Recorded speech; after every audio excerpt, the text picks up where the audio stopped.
Hi students, നമ്മളിന്ന് പഠിക്കാൻ പോകുന്നത് 10ാം ക്ലാസ്സിൻ്റെ 3ാമത്തെ ചാപ്റ്ററാണ്. ചാപ്റ്ററിൻ്റെ പേരാണ് കമ്പ്യൂട്ടർ ലാംഗ്വേജ്. എന്താണ് ലാംഗ്വേജ്? ഭാഷ അല്ലേ? നമ്മൾ കോമൺ ആയിട്ട് സംസാരിക്കാൻ ഉപയോഗിക്കുന്ന ഭാഷ ഏതാ? മലയാളം. അതുപോലെ തന്നെ കമ്പ്യൂട്ടറിനും ലാംഗ്വേജസ് ഉണ്ട്. ഈ കമ്പ്യൂട്ടർ എന്ന് പറയുന്ന ഒരു ഇലക്ട്രോണിക് ഡിവൈസ് ആണെന്ന് എല്ലാവർക്കും അറിയാം അല്ലേ? മറ്റ് ഇലക്ട്രോണിക് ഡിവൈസ് പോലെ തന്നെ കമ്പ്യൂട്ടറിന് ഓൺ, ഓഫ് എന്നീ രണ്ട് സ്റ്റേറ്റുകളുണ്ട്. ഈ ഓൺ ഓഫ് സ്റ്റേറ്റുകളെ റെപ്രസെൻ്റ് ചെയ്യുന്നത് 0യും 1ഉം ഉപയോഗിച്ചാണ്. ഓൺ ഓഫ് സിമ്പിളുകൾ മാത്രം ഉപയോഗിക്കുന്ന ലാംഗ്വേജിനെയാണ് ബൈനറി ലാംഗ്വേജ് എന്ന് പറയുന്നത്. ഇതിനെ ഡിനോട്ട് ചെയ്യുന്നത് ഹൈ, ലോ, അല്ലെങ്കിൽ 1, 0, അതും അല്ലെങ്കിൽ ട്രൂ, ഫോൾസ് എന്നിങ്ങനെയാണ്. അപ്പം കമ്പ്യൂട്ടറിന് മനസ്സിലാകുന്ന ലാംഗ്വേജിൻ്റെ പേരാണ് ബൈനറി ലാംഗ്വേജ്. ഇനി നമ്മൾ ടൈപ്പ് ചെയ്യുന്ന ലാംഗ്വേജ്, നമ്മളൊരു പ്രോഗ്രാം ടൈപ്പ് ചെയ്യണം, നമുക്ക് ടൈപ്പ് ചെയ്യണമെങ്കിൽ നമ്മൾ ഉപയോഗിക്കുന്ന ലാംഗ്വേജിനെ ഹൈ ലെവൽ ലാംഗ്വേജ് എന്ന് പറയും. പക്ഷേ നമുക്ക് ബൈനറി ലാംഗ്വേജ് അറിയാവോ? ഇല്ല. അപ്പോൾ നമുക്കതിനെ കൺവേർട്ട് ചെയ്യണം അല്ലേ? ഇവിടെ ഒരു എക്സാമ്പിൾ പറഞ്ഞിട്ടുണ്ട്. ഒരു മലയാളം അറിയാവുന്ന ഒരു ഫ്രണ്ടും അതുപോലെ തന്നെ ബംഗാളി മാത്രം അറിയാവുന്ന ഒരു ഫ്രണ്ടും ഉണ്ട്. അപ്പോൾ ഇവർക്ക് തമ്മിൽ കമ്മ്യൂണിക്കേറ്റ് ചെയ്യണം എന്നുണ്ടെങ്കിൽ ഈ രണ്ട് ലാംഗ്വേജസും അറിയാവുന്ന ഒരു കോമൺ ഫ്രണ്ട് ഉണ്ടെങ്കിൽ മാത്രമാണ് എന്ത് ചെയ്യാൻ സാധിക്കുകയുള്ളൂ? ഇവർക്ക് കമ്മ്യൂണിക്കേറ്റ് ചെയ്യാൻ സാധിക്കുകയുള്ളൂ അല്ലേ? മലയാളം പറയുന്നത് ഈ കുട്ടി ബംഗാളിയിലേക്ക് ട്രാൻസ്ലേറ്റ് ചെയ്യണം, എങ്കിൽ മാത്രമാണ് അവിടെ ഒരു കമ്മ്യൂണിക്കേഷൻ നടക്കുകയുള്ളൂ. അതുപോലെ തന്നെ നമ്മൾ നമ്മളൊരു പ്രോഗ്രാം ടൈപ്പ് ചെയ്യുമ്പം അത് ഹൈ ലെവൽ ലാംഗ്വേജിലാണ് നമ്മൾ ടൈപ്പ് ചെയ്യുന്നത്. നമ്മൾ ടൈപ്പ് ചെയ്ത ഈ ഹൈ ലെവൽ ലാംഗ്വേജിനെ ബൈനറി ലാംഗ്വേജിലേക്ക് കൺവേർട്ട് ചെയ്യാൻ വേണ്ടി ഉപയോഗിക്കുന്ന ട്രാൻസ്ലേറ്റേഴ്സ് ആണ് compilers and interpreters. Compilers and interpreters. ഇവിടെ കമ്പൈലർ എന്ന് പറഞ്ഞിട്ടുണ്ടെങ്കിൽ നമ്മൾ compilers are translators that completely convert instruction into binary language. അതായത് ഈ ഇൻസ്ട്രക്ഷൻസ് ഫുള്ളായിട്ട് ബൈനറി ലാംഗ്വേജിലേക്ക് കൺവേർട്ട് ചെയ്യാൻ വേണ്ടിയാണ് കമ്പൈലർ ഉപയോഗിക്കുന്നത്. ഒരു എക്സാമ്പിൾ പറയാം. ഇപ്പം നമുക്ക് മലയാളം അറിയാവുന്ന ഈ കുട്ടിക്ക് ബംഗാളി അറിയാവുന്ന ഈ കുട്ടിയായിട്ട് കമ്മ്യൂണിക്കേറ്റ് ചെയ്യണം. അപ്പോൾ ഈ കുട്ടി കുറേ സെൻറ്റൻസുകൾ ഒന്നിച്ച് പറയുന്നു. അത് ഈ കോമൺ ഫ്രണ്ട് ബംഗാളിയിലേക്ക് ഒന്നിച്ച് ട്രാൻസ്ലേറ്റ് ചെയ്യുന്നു. കുറേ സെൻറ്റൻസുകൾ ഒന്നിച്ച് ട്രാൻസ്ലേറ്റ് ചെയ്യുന്നു. അതുപോലെ തന്നെയാണ് ഇവിടെ കമ്പൈലർ ചെയ്യുന്നത്. കംപ്ലീറ്റ്ലി കൺവേർട്ട് ചെയ്യും ബൈനറി ലാംഗ്വേജസിലേക്ക്. ഇനി ഇൻ്റർപ്രറ്റർ എന്ന് പറഞ്ഞിട്ടുണ്ടെങ്കിൽ ലൈൻ ബൈ ലൈൻ ആയിട്ടാണ് കൺവേർട്ട് ചെയ്യുന്നത്. ഒരു എക്സാമ്പിൾ പറയാം. ഈ കുട്ടി ഒരു സെൻറ്റൻസ് സംസാരിക്കുന്നു, അത് ഈ കുട്ടി ബംഗാളിയിലേക്ക് കൺവേർട്ട് ചെയ്യുന്നു. വീണ്ടും ഒരു സെൻറ്റൻസ് സംസാരിക്കുന്നു, അത് ഈ കുട്ടി വീണ്ടും ബംഗാളിയിലേക്ക് കൺവേർട്ട് ചെയ്യുന്നു.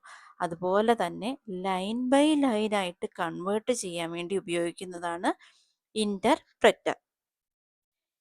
ഇനി നമ്മൾ ഇവിടെ ഉപയോഗിക്കുന്ന ഒരു ഹൈ ലെവൽ ലാംഗ്വേജ് ഉണ്ട്. നമ്മൾ ഈ ചാപ്റ്ററിൽ പുതിയൊരു ലാംഗ്വേജ് പഠിക്കാൻ പോവുകയാണ്. അത് ഹൈ ലെവൽ ലാംഗ്വേജ് ആണ്. ലാംഗ്വേജിൻ്റെ പേരാണ് പൈത്തൺ. പൈത്തൺ എന്ന് പറഞ്ഞിട്ടുണ്ടെങ്കിൽ ഒരു ഇൻ്റർപ്രറ്റഡ് ലാംഗ്വേജ് ആണ്. ഇൻ്റർപ്രറ്റഡ് പ്രോഗ്രാമിംഗ് ലാംഗ്വേജ് ആണ് പൈത്തൺ. ഈ പൈത്തൺ എന്ന് പറയുന്നത് 1990 ഗൈഡോ വാൻ റോസം എന്ന് പറയുന്ന ഒരു കമ്പ്യൂട്ടർ എഞ്ചിനീയർ ആണ് അത് ഡെവലപ്പ് ചെയ്തത്. ഇനി നമ്മളോട് പറഞ്ഞിരിക്കുന്നത്, നമ്മളോട് ഇവിടെ ആദ്യമായിട്ട് ഒരു കോഡ് ടൈപ്പ് ചെയ്യാനായിട്ട് പറഞ്ഞിട്ടുണ്ട്. ടൈപ്പ് ചെയ്യുന്നത് നമ്മൾ എന്താണ് ചെയ്യുന്നതെന്ന് ഇവിടെ നോക്കാം. ഒരു ഏജ് കണ്ടുപിടിക്കണം. ഏജ് കണ്ടുപിടിക്കുന്നത് എങ്ങനെയാണ്? ഒരാളുടെ ഏജ് കണ്ടുപിടിക്കുന്നത് എങ്ങനെയാണ്? ഏജ് കണ്ടുപിടിക്കുന്നത് അതായത് കറണ്ട് ഇയർ, ഇപ്പോൾ ഏത് വർഷമാണോ ആ വർഷം മൈനസ് ആ ആൾ ജനിച്ച വർഷം, അങ്ങനെയാണ് ആ ആളുടെ ഏജ് കണ്ടുപിടിക്കുന്നത് അല്ലേ? ഇവിടെ നോക്കിയേ, current year is equal to 2025. അതുപോലെ തന്നെ birth year is equal to 2011. അതായത് ഇപ്പോഴത്തെ വർഷം എന്ന് പറയുന്നത് 2025, ആ ആൾ ജനിച്ച വർഷം എന്ന് പറയുന്നത് 2011. എങ്ങനെ ഏജ് കണ്ടുപിടിക്കുന്നത്? Age is equal to current year minus birth year, അതായത് 2025 മൈനസ് 2011. അങ്ങനെയാണ് നമുക്ക് ഏജ് കണ്ടുപിടിക്കുന്നത് അല്ലേ? ഇവിടെ നമുക്ക് ശ്രദ്ധിച്ചാൽ മനസ്സിലാവും ഇത് ഓരോന്നും ഓരോ സ്റ്റെപ്പ് ബൈ സ്റ്റെപ്പ് ആയിട്ടാണ് അല്ലേ ഇവിടെ എഴുതിയിരിക്കുന്നത്. അങ്ങനെ ഒരു പ്രോബ്ലം സോൾവ് ചെയ്യാനായിട്ട് ഇങ്ങനെ സ്റ്റെപ്പ് ബൈ സ്റ്റെപ്പ് ആയിട്ട് എഴുതുന്നതിനെ പറയുന്നതാണ് അൽഗോരിതം. ഒരു പ്രോബ്ലം സോൾവ് ചെയ്യാനായിട്ട് സ്റ്റെപ്പ് ബൈ സ്റ്റെപ്പ് ആയിട്ട് അതിൻ്റെ പ്രോസസ്സുകളെല്ലാം എഴുതുന്നതിനെ പറയുന്നതാണ് അൽഗോരിതം. ഓക്കെ, മനസ്സിലായോ അൽഗോരിതം എന്താണെന്ന്? ഇനി നമുക്ക് ഈ ഒരു പ്രോഗ്രാം എങ്ങനെയാണ് ചെയ്യുന്നത് നോക്കാം. ഈ പ്രോഗ്രാം നമുക്ക് ടൈപ്പ് ചെയ്യാൻ വേണ്ടി നമ്മൾ ടെക്സ്റ്റ് എഡിറ്റർ എടുക്കുക. ഷോ ആപ്ലിക്കേഷൻസിൽ ടെക്സ്റ്റ് എഡിറ്റർ ഓപ്പൺ ചെയ്യുക. ടെക്സ്റ്റ് എഡിറ്റർ ഓപ്പൺ ചെയ്യുക. അപ്പോൾ ഇതുപോലൊരു വിൻഡോ വരും. അവിടെ നമുക്കിത് നോക്കി ടൈപ്പ് ചെയ്യാം. Birth year is equal to 2011. അത് അതുപോലെ തന്നെ ടൈപ്പ് ചെയ്യാം.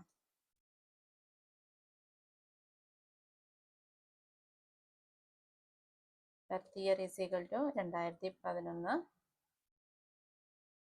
എന്നിട്ട് എൻ്റർ കീ പ്രസ് ചെയ്യുക. Current year is equal to 2025. Age is equal to current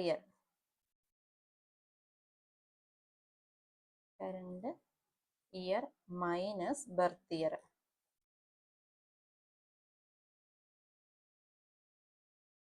okay, അതിനുശേഷം പ്രിന്റ് ചെയ്യാം. നമുക്കിതിൻ്റെ റിസൾട്ട് കാണണം അല്ലേ? അതിന് വേണ്ടിയാണ് നമ്മൾ പ്രിന്റ് ഓപ്ഷൻ കൊടുക്കുന്നത്. ഈ പ്രിന്റിൽ ഡബിൾ കോട്ട്സിനുള്ളിൽ നമ്മൾ എന്ത് കൊടുത്താലും അത് അതേപോലെ തന്നെ ടൈപ്പ് ചെയ്ത് വരും. നമുക്ക് യുവർ ഏജ് ഈസ് എന്ന് നമുക്ക് ഡിസ്പ്ലേ ചെയ്ത് കാണണം. അതിന് വേണ്ടി നമ്മൾ ഡബിൾ കോട്ട്സിനുള്ളിൽ യുവർ ഏജ് ഈസ് എന്ന് ടൈപ്പ് ചെയ്യാൻ പോവുകയാണ്.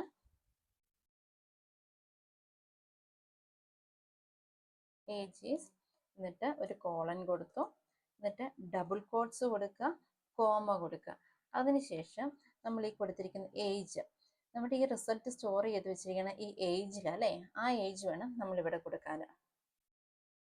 അതിനുശേഷം ഇത്രയും ചെയ്യുക. ഇത്രയും ചെയ്തതിന് ശേഷം ഇത് നമ്മൾ സേവ് ചെയ്യുക. സേവ് ചെയ്യാനായിട്ട് ഇവിടെ ഒരു 3 വര കാണുന്നത് കണ്ടോ? അവിടെ ഒന്ന് ക്ലിക്ക് ചെയ്യുക. ക്ലിക്ക് ചെയ്തിട്ട് സേവ് ആസ് ക്ലിക്ക് ചെയ്യുക. സേവ് ആസ് എടുക്കുക. സേവ് ആസ് എടുത്തിട്ട് സ്റ്റുഡൻസ് വർക്ക്സ് 10ൽ ഞാനിപ്പം ഏജ് എന്നാണ് കൊടുക്കുന്നത്. ഏജ് ഡോട്ട് py കൊടുക്കുക. ഏജ് ഡോട്ട് py, അതായത് പൈത്തൺ പ്രോഗ്രാം. അത് നമ്മൾ സേവ് ചെയ്യുന്ന ഡോട്ട് py എന്ന എക്സ്റ്റൻഷൻ യൂസ് ചെയ്തിട്ടായിരിക്കണം. അതിനുശേഷം സേവ് കൊടുക്കാം. ഇനി നമ്മൾ ഈ കൊടുത്തിരിക്കുന്നതിൻ്റെ റിസൾട്ട് നമുക്ക് കാണണം അല്ലേ? റിസൾട്ട് കാണാൻ വേണ്ടി നമ്മൾ ഹോമിൽ നമ്മൾ സേവ് ചെയ്ത് വെച്ചിരിക്കുന്ന സ്റ്റുഡൻസ് വർക്ക്സ് 10ൽ അല്ലേ? അപ്പോൾ അത് ഓപ്പൺ ചെയ്യുക. ഇവിടെ ഏജ് ഡോട്ട് py എന്ന് വന്നിട്ടുണ്ടായിരിക്കും. നമ്മൾ സേവ് ചെയ്തിരിക്കുന്നത് ഇവിടെ വന്നിട്ടുണ്ടായിരിക്കും. നമ്മൾ ഇവിടെ ജസ്റ്റ് ഇതിലല്ല, ഇവിടെ പുറത്തായിട്ടൊന്ന് റൈറ്റ് ക്ലിക്ക് ചെയ്യാം. ഈ ഐക്കണിലല്ല, പുറത്തായിട്ടൊന്ന് റൈറ്റ് ക്ലിക്ക് ചെയ്യുക. എന്നിട്ട് ഓപ്പൺ ഇൻ ടെർമിനൽ കൊടുക്കുക. ഇതുപോലൊരു ടെർമിനൽ വിൻഡോ വരും. നമുക്ക് ടെക്സ്റ്റിൽ നോക്കിയത് കണ്ടോ? ഇതുപോലെ ടൈപ്പ് ചെയ്ത് പൈത്തൺ 3 സ്പേസ് നമ്മൾ സേവ് ചെയ്ത് വെച്ചിരിക്കുന്ന പേര്. ഇപ്പം നമ്മൾ സേവ് ചെയ്തിരിക്കുന്ന ഏജ് ഡോട്ട് py അല്ലേ, ആ പേര് നമ്മൾ കൊടുക്കുക.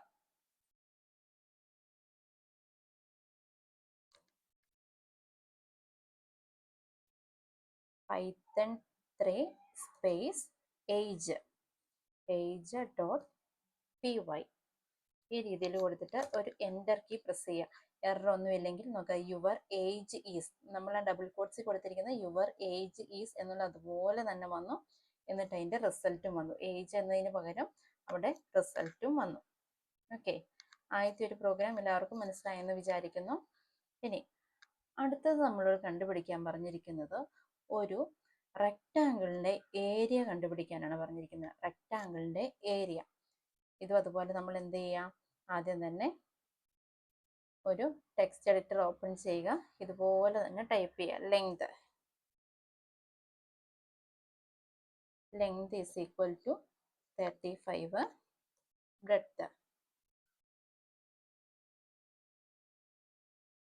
Breadth is equal to 65. എന്നിട്ട് നമുക്ക് ഇക്വേഷൻ തന്നിട്ടില്ല. Equation area is equal to length into breadth.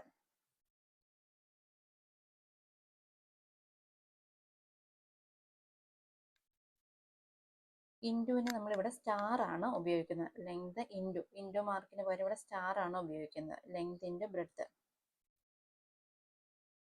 Length into breadth. BREADTH. Spelling correct ആണ്. അതിനുശേഷം പ്രിന്റ് ചെയ്യാൻ കൊടുക്കുക. PRINT.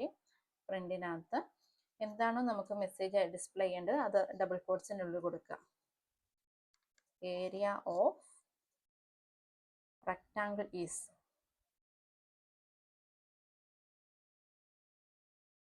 റെക്ടാങ്കിൾ ഈസ് എന്നിട്ട് ഒരു ഡബിൾ കോട്ട്സ് ഒരു കോളൻ കൊടുക്കുക. അതിനുശേഷം ഡബിൾ കോട്ട്സ് കൊടുക്കുക, കോമ കൊടുക്കുക. എന്നിട്ട് നമ്മുടെ റിസൾട്ട് കിടക്കുന്ന ഈ ഏരിയ എന്നുള്ളിടത്ത് അല്ലേ, നമ്മളവിടെ ഏരിയ എന്ന് കൊടുക്കുക. ഓക്കെ, ഇത്രയും ചെയ്തതിന് ശേഷം അത് ക്ലോസ് ചെയ്യുക. ഈ ഒരു രീതിയിലാണ് നമ്മൾ ടൈപ്പ് ചെയ്യേണ്ടത്. ഇതും അതുപോലെ തന്നെ എന്ത് ചെയ്യുക, സേവ് ചെയ്യുക. ഫയലെടുക്കുക, സേവ് ആസ് എടുക്കുക, സ്റ്റുഡൻസ് വർക്ക്സ് 10ൽ ഏരിയ എന്ന് കൊടുക്കുന്നു. ഏരിയ .py കൊടുക്കാൻ മറക്കരുത്. അതിനുശേഷം സേവ് ചെയ്യാം. ഇതും എങ്ങനെയാണ് റൺ ചെയ്യുന്നത്, നമ്മൾ എവിടെയാണോ സേവ് ചെയ്ത് വെച്ചിരിക്കുന്നത് ഹോം ഓപ്പൺ ചെയ്യുക. ഹോമിൽ area.py വന്നിട്ടുണ്ട്. ഇവിടെ റൈറ്റ് ക്ലിക്ക് ചെയ്യുക, ഓപ്പൺ ഇൻ ടെർമിനൽ കൊടുക്കുക. ഇവിടെ Python 3 സ്പേസ് നമ്മൾ സേവ് ചെയ്ത് വെച്ചിരിക്കുന്ന പേര് area.py. എററൊന്നും ഇല്ലെങ്കിൽ റിസൾട്ട് കാണും. ഉണ്ടോ, ഏരിയ ഓഫ് റെക്ടാങ്കിൾ ഈസ് എന്ന് പറഞ്ഞ് റിസൾട്ട് വന്നിട്ടുണ്ട്. ഈ രണ്ടാമത്തെ പ്രോഗ്രാമും എല്ലാവർക്കും മനസ്സിലായെന്ന് വിചാരിക്കുന്നു. ഇനി ഇവിടെ നോക്കുക, ഇവിടെ വേരിയബിൾസ്, അടുത്തൊരു ടോപ്പിക്കാണ് വേരിയബിൾസ്. നിങ്ങൾ കേട്ടിട്ടുണ്ടോ വേരിയബിൾസ്? വേരിയബിൾസ് എന്താണെന്ന് പറയാം. ഒരു പ്രോഗ്രാം റൺ ചെയ്യാനായിട്ട് ഡേറ്റ താൽക്കാലികമായിട്ട് സ്റ്റോർ ചെയ്യുന്നതിനെയാണ് വേരിയബിൾസ് എന്ന് പറയുന്നത്. എക്സാമ്പിൾ പറയുകയാണെങ്കിൽ ഇവിടെ നോക്കിയേ, ലെങ്ത് ഈസ് ഈക്വൽ ടു 35. അതായത് ഈ 35 എന്ന വാല്യൂവിനെ നമ്മൾ ഈ ലെങ്തിലേക്കാണ് സ്റ്റോർ ചെയ്ത് വെച്ചിരിക്കുന്നത്. ഈ ലെങ്തും ബ്രെഡ്ത്തും ഒക്കെ വേരിയബിൾസിന് എക്സാമ്പിൾ ആണ്. അതായത് ഒരു റെക്ടാങ്കിളിന്റെ ഏരിയ കണ്ടുപിടിക്കാനായിട്ട് തൽക്കാലത്തേക്ക് നമ്മളൊരു വാല്യൂവിനെ ഈ വേരിയബിളിലേക്ക് സ്റ്റോർ ചെയ്ത് വെക്കുന്നു. മനസ്സിലായോ വേരിയബിൾ എന്താന്ന്? ഒരു പ്രോഗ്രാം റൺ ചെയ്യാനായിട്ട് ഡേറ്റ താൽക്കാലികമായിട്ട് സ്റ്റോർ ചെയ്യുന്നതിനെയാണ് വേരിയബിൾ എന്ന് പറയുന്നത്. ഇവിടെ എക്സാമ്പിൾ ആയിട്ട് ലെങ്തും ബ്രെഡ്ത്തും എന്താണ്, വേരിയബിൾസ് ആണ്. അതുപോലെ തന്നെ നമ്മുടെ ആദ്യത്തെ ഒരു പ്രോഗ്രാം ഇവിടെ നോക്കിയേ, ഇവിടെ birth year, current year, age ഇതെല്ലാം വേരിയബിൾസിന് എക്സാമ്പിൾ ആണ്. ഇനി ഈ പ്രോഗ്രാം വേരിയബിൾസ് എപ്പോഴും ആൽഫബറ്റിൽ വേണം സ്റ്റാർട്ട് ചെയ്യാൻ. ഇവിടെ നോക്കിയേ, birth year, current year, age, അതുപോലെ തന്നെ ലെങ്ത്, ബ്രെഡ്ത്ത് ഇതെല്ലാം ആൽഫബറ്റിലാണ് സ്റ്റാർട്ട് ചെയ്തിരിക്കുന്നത്. അതുപോലെ തന്നെ സ്പെഷ്യൽ ക്യാരക്ടറായ അണ്ടർസ്കോർ മാത്രമാണ് വേരിയബിൾസിൽ ഉപയോഗിക്കാവുള്ളൂ. ഒരു കാരണവശാലും നമ്മളിവിടെ സ്പേസോ വേറെ ഒരു സ്പെഷ്യൽ ക്യാരക്ടേഴ്സോ ഉപയോഗിക്കാൻ പാടില്ല. അണ്ടർസ്കോർ മാത്രമാണ് വേരിയബിൾസിൽ ഉപയോഗിക്കാൻ പാടുള്ളൂ. മനസ്സിലായോ വേരിയബിൾസ് എന്താണെന്ന്? ഇനി അടുത്തൊരു ടൈമാണ് ഡേറ്റ ടൈപ്പ്. ഡേറ്റ ടൈപ്പ് എന്ന് പറഞ്ഞിട്ടുണ്ടെങ്കിൽ ഓരോ വേരിയബിളും ഏത് ടൈപ്പിലുള്ള ഡേറ്റയാണ് സ്റ്റോർ ചെയ്ത് വെക്കുന്നത് അതിനെ പറയുന്നതാണ് ഡേറ്റ ടൈപ്പ്. ഓരോ വേരിയബിളും ഏത് ടൈപ്പിലുള്ള ഡേറ്റേനെയാണോ സ്റ്റോർ ചെയ്ത് വെക്കുന്നത് അതിനെ പറയുന്നതാണ് ഡേറ്റ ടൈപ്പ്. ഇവിടെ നോക്കിയേ, ഇവിടെ ഈ വേരിയബിൾ സ്റ്റോർ ചെയ്ത് വെക്കുന്ന ഒരു നമ്പറിനെ അല്ലേ, 35 എന്ന് പറയുന്ന ഒരു നമ്പറിനെയാണ് ഈ ലെങ്ത് എന്ന് പറയുന്ന വേരിയബിൾ സ്റ്റോർ ചെയ്ത് വെക്കുന്നത്. മനസ്സിലായോ? അതുപോലെ തന്നെ ഈ നമ്പർ സ്റ്റോർ ചെയ്ത് വെക്കുന്നെങ്കിൽ നമ്മൾ അതിനെ ഇൻറ്റിജർ എന്ന് പറയും. ഇവിടെ നോക്കിയാൽ ഇൻറ്റിജേഴ്സ്, നമ്പർ ആണെങ്കിൽ ഇൻറ്റിജേഴ്സ് എന്ന് പറയും. ഫ്ലോട്ട്സ് എന്ന് പറഞ്ഞിട്ടുണ്ടെങ്കിൽ പോയിന്റ് വാല്യൂ ഒക്കെയാണ് നമ്മൾ ഉപയോഗിക്കുന്നത്. ഇപ്പം 3.5 അല്ലെങ്കിൽ 6.7 ഇങ്ങനെ പോയിന്റ് വാല്യൂ ആണെങ്കിൽ നമ്മൾ അവിടെ ഡിനോട്ട് ചെയ്യുന്ന ഫ്ലോട്ട് ആയിട്ടാണ്. ഇനിയിപ്പോൾ ഒരു വേർഡ് ആണെങ്കിൽ, എന്തെങ്കിലും ഒരു വേർഡ് ആണ് നമ്മൾ ഉപയോഗിക്കുന്നെങ്കിൽ സ്ട്രിങ് ആയിരിക്കും. അതുപോലെ തന്നെ ഇമേജസ് ഉണ്ട്, ഓഡിയോസ് ഉണ്ട്, ഡേറ്റ്സ് ഉണ്ട്, അതുപോലെ തന്നെ ടൈംസും ഉണ്ട്. ഇവിടെ പൈത്തൺ ലാംഗ്വേജിൽ വേരിയബിൾ ക്രിയേറ്റ് ചെയ്യുമ്പോൾ ഡേറ്റ ടൈപ്പ് സ്പെസിഫൈ ചെയ്യേണ്ട ആവശ്യമില്ല. ഓക്കെ, ഇന്നത്തെ ഈ ഒരു ക്ലാസ് എല്ലാവർക്കും മനസ്സിലായെന്ന് വിചാരിക്കുന്നു. നിങ്ങൾ ആദ്യമായിട്ടാണ് ഈ ചാനൽ വാച്ച് ചെയ്യുന്നതെങ്കിൽ സബ്സ്ക്രൈബ് ചെയ്ത് സപ്പോർട്ട് ചെയ്യുക. Okay, thank you.